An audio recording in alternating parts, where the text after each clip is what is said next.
Hello everyone, আজকেই চলে গেছিলাম শ্যামবাজারের কাছে একটা দোকানে। এসে অর্ডার দিয়ে দিয়েছিলাম একটা মিনি বড়া পাও। তো দেখতেই পাচ্ছেন দাদা প্রথমে মিনি ব্রেডের মধ্যে 2 রকমের চাটনি, সাথে কিছু মশলা এবং চপড করে রাখা অনিয়ন এবং শসা দিয়ে দিল। তারপরে সেই ব্রেডটিকে তাওয়াতে গরম করে নিয়ে তার মধ্যে একটা বড়া দিয়ে দিল। দেখতেই পাচ্ছেন আমাদের বড়া পাও রেডি। টেস্টটা ভালোই ছিল।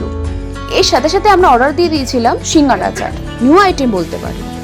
তো দাদা প্রথমে করে রাখা সিঙ্গাড়াগুলোকে তাওয়াতে ভেঙে নিয়ে তার মধ্যে ঘুগনি এবং চপড করে রাখা লঙ্কা, পেঁয়াজ এবং শসা দিয়ে এবং টুকরো করে রাখা নারকেলগুলোকে দিয়ে দিল।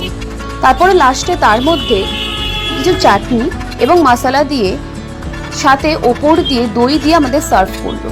জাস্ট অসাম খেতে হয়েছিল, টকটক ঝাল ঝাল, দারুণ লাগছিল ব্যাপারটা। দোকানের লোকেশনটা হচ্ছে এদিকে রাজাবাজার থেকে আসলে ডান দিকে এই দোকানটি পড়বে, এবং আপনারা যদি শ্যামবাজারের 5 মাথা থেকে মোড় থেকে আসেন তাহলে একটু হেঁটেই দোকান। তো আপনারা আসছেন তো?